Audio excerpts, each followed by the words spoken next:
sikoyo tokoti nanu na likambo ya Madilu system, Madilu multi system. Oyo basi bazako welela 7 ans après le ya Madilu oyo bakangaki photo en cinglé et sika chaka ozangi musika te mukolo bakangaki photo na cinglé kuna pe tovandi na biso tomoni bango moko bazako ya mwasi ami délire ya Madilu mama Rose aye kolobawa bokolanda quelques extraits nakamati bia mama bia oyo na poto abengi ngai 3 heures du temps mama bia olobi nakino tuna pole mukendi yenda ibi situation na bino mengo kuta makamba ba famille na bino te mais ce qui est malheureux ça problème toujours ya bana to ya ba mama to ya ba kokoba oyo association ya ba vertise ki amwanga na wana obele ko dia ka boza ko dia ba mbongo ya ba musicien oyo ba kufa to dois entendre bino te ke bokota mokolo moko que bobengi bateau surtout ba oyo bazate na mona dernièrement je crois que c'est moi na ya bimi bien quoi ya ki lisusu awa boni que chacun fasse son travail, que chacun balaye devant sa porte et que chacun s'occupe de son troupeau et les histoires n'iront que mieux. Donc bolana likambo pe ya Madilu système ndeni makamango baye ko landa biso awa to vandaki na biso baye ko landa biso awa. Qu'est-ce qui se passe aussi avec la succession de Madilu système? Est-ce que vous avez juste mandaté Madilu a na basini balete na ndenge avandi bango esika moko azaki biso na bia après c'est ici na bia aina yo, c'est juste ou bien comment est-ce qu'on a s'est trompé? Oui, c'est juste. Oui. Bon. Aboti na boni na bia basa 4 enfants. Ouais. Bango batikali bango biloko na bango c'est Madilu a pensé qui quoi que aiko osila na maboko na yo. Est-ce que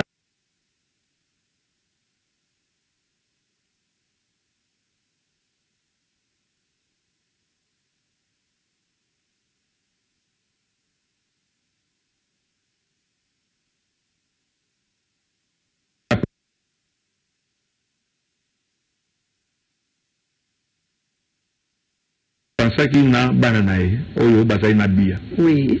Bazwi biloko ni wana na kokoye bate moma na bango mutayebi mais quand même na biloko minene azali na biloko kamate na oyo yebili na kote ya bandako bon na yebi ya bandako na yebi lupanga monga fula teka ya yolo sidi pa teka ki tango Madilu aza vivant Madilu yebisanga bisa lupango tosombaki ne ateka yango ateka ya monga fula pa ateka mais ya mateta tika kapona mama na ye.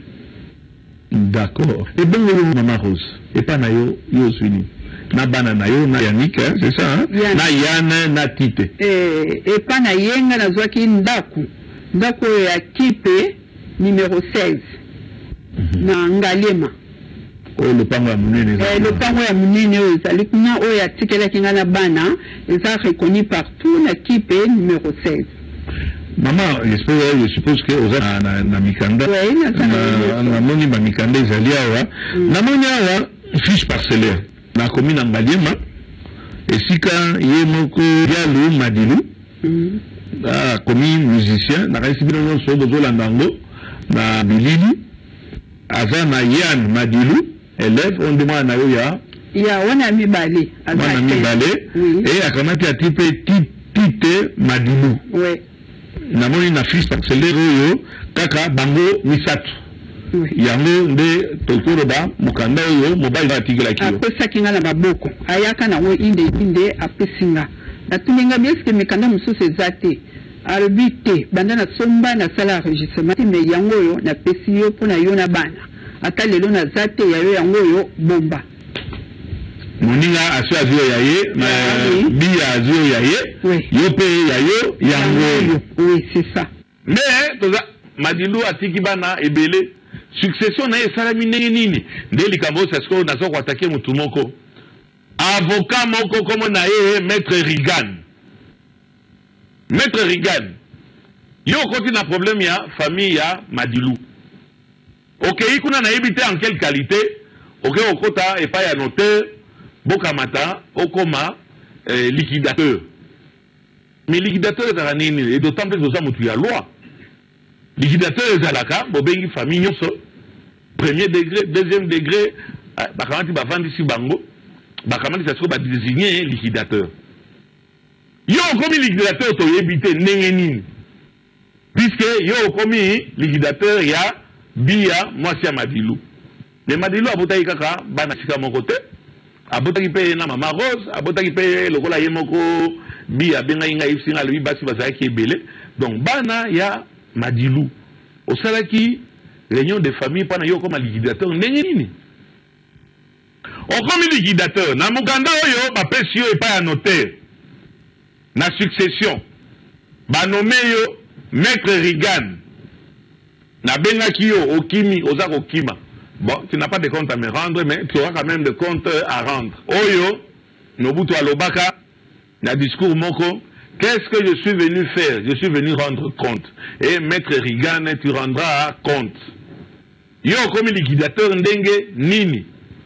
Ndenge nini, bana, omosu Madilu, ba famille na bango so bazaki ba mineur, ou bien bango moso bazaki ba majeur, pour anini, ici, bangote, bokamata, bovanda, boye ba partage, ya biloko Madilu et zala ndenge nini. On kamati comme liquidateur. On kamati Maître Rigan. Ok, oteka ndako. Toko oteka bandako.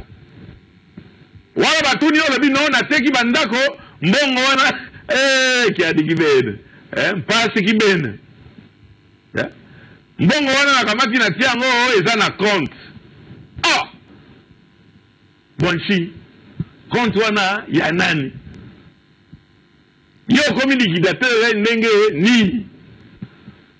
Bato yo sala ki réunion de famille pendant que ba nommé un liquidateur. Yo na toi avec qui? Yo na nani? Et le ba la Madilu bazawana, bakodi o mususu a déjà majeur.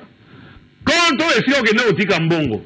Papa, bima loba mbongo ngo ezaboni bakamata ba pesa partage bana ba mususu ba komo sukula ba masani baza ko débrouiller pendant que yo Rigan ozwaki mbongo ba émission na document ya notaire to kola kisango oki otekelo komo côté. Voilà pourquoi nous avons conseillé na Madame Rose au Mwasi à Madilu ya Bibale na été son akto benye ngwana akamata qui nous reporter aux plaintes. Non seulement au niveau de la justice, mais qui nous reporter aux plaintes et pas il y a ordre des avocats et pas ordre nabino. Baza ont rédigé déjà plainte, bah déposer en pas à bâtonnier, pas qu'il ne funda yo, car tu dois rendre compte de gré ou de force. Je dis bien de gré ou de force.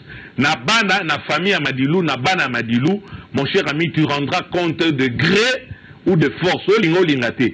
Paye, tokotika yote tokolanda likamwana, jusqu'à ce que tu rendes compte. Et que tu rendes à César ce qui est à César. Maître Rigan.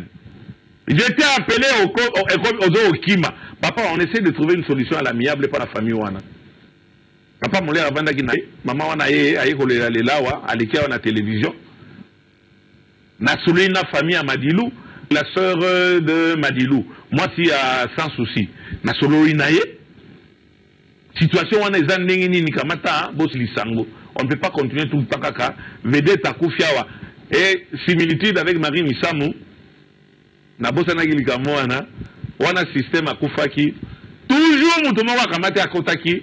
Ake okangaye photo wana zalina sengle ele kaka na ba mais yango likamoni na ba autographe yango ya ba musicien c'est Madilu système dans diko kalan yepe balakisaka photo na ye azali presque nu azana sengle donc likamoni ni to no cité kombo ya mutasi akufi bazawo ya kotungisa biso bana bazawo zoelo ko moko te même yebi azawo regretter le bino bana ngai pe baza na droit ngai pe na zozela na zwa parti na ngai ya côté ya bana na ngai mama Rose pe alobi yo yaye bana Madilu pe famille na bango bayebi bango bayebani pardon.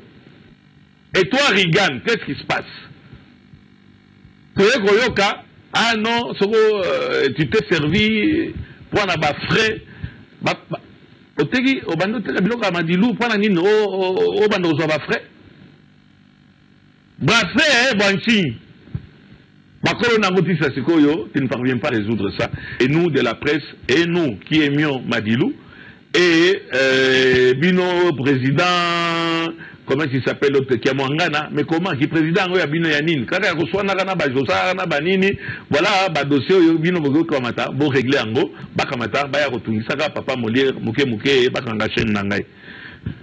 Maître Rigan, à vous, et tu rendras compte. Et Yébake, Namakambo, tu es entré dans l'illégalité. Illégalité, ça veut dire, toi en tant qu'avocat, tu ne peux pas ignorer comment est-ce qu'on fait une succession. Comment est-ce qu'on devient liquidateur. Et tu n'as pas rempli les conditions pour être liquidateur. Tu as un frein aux directives qui t'ont été données. On appelle ça qu'on a niveau à notariat. Au Kamati au Bandi au Teka, Biloko ya Madilou, et jusqu'à présent, bon, on a le biais à compte yango wapi. Ce compte à poche, mon cher ami, au sens de mon wana. Et il te signale que, effectivement, l'ordre des avocats va être saisi et on va te traduire en justice et tu as intérêt à trouver une solution à l'amiable. Au René, au moins, maman Rose, beaucoup d'anaki. Aux akosnobe. Ah, attaque, na mon lien, au salanini. Mon lien, nini. Oh, papa, j'ai pas de problème avec toi. Maman, on a besoin qu'elle a récupéré. Biloko ya, et de droit.